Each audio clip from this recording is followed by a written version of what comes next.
आर्णी पोलिसांची दबंग कामगिरी. पीएसआय रवी जाधव रुजू होताच अवैध दारू विक्रेत्यांचे धाबे दणाणले. एकाच वेळी 3 ठिकाणावर धाड. 1,25,000चा मुद्देमाल जप्त.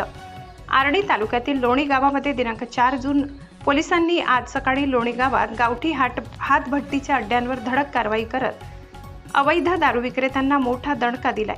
या कारवाईत तब्बल 1,25,250 रुपयांचा मुद्देमाल जप्त करण्यात आला असून 3 आरोपींविरुद्ध दारूबंदी कायद्याअंतर्गत गुन्हे दाखल करण्यात आले.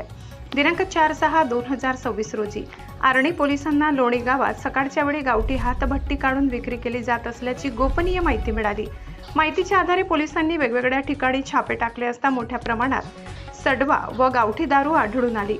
आरोपी अशोक वसंत बडी वय 43 राहणार लोणी याच्या घरातील पत्र्याच्या खोलीत रनिंग हातभट्टीवर छापा टाकला असता 300 लिटर मोहाचा सडवा, 1200 लिटर सडवा भरलेल्या 12 प्लास्टिक टाक्या, दारू गाळण्याचे साहित्य, 30 लिटर गावठी दारू असा एकूण 61,500 रुपयांचा मुद्देमाल जप्त केलाय. तसेच आरोपी मनोज अमरसिंग राठोड वय 41 राहणार लोणी याच्या घरासमोर पाण्याच्या टाकीजवळ 400 लिटर सडवा, 200 लिटर सडवा भरलेल्या 2 टाक्या, दारू गाळण्याचे साहित्य व 20 लिटर गावठी दारू असा एकूण 25,000 रुपयांचा मुद्देमाल मिळाला.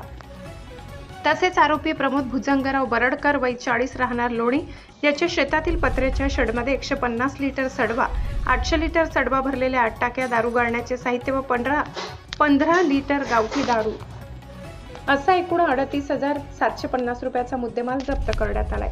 सदर यशस्वी कारवाई ठाणेदार निलेश सुरडकर यांच्या मार्गदर्शनाखाली पोलीस उपनिरीक्षक रवींद्र जाधव, पोलीस जमादार सतीश चौधर, संदीप मेहत्रे, नितीन वास्टर, पोलीस अंमलदार ब्रह्मदेव टाले, आसिफ खाली खाऊ, आकाश पातुरकर, आकाश गावंडे, राम ढाकणे, अरविंद जाधव, महिला पोलीस अंमलदार अश्विनी उघडे, चालक पोलीस अंमलदार समीर बन यांनी केली आहे. महाराष्ट्र क्रांती न्यूजसाठी प्रतिनिधी रंजना आडे, आर्णी, यवतमाळ.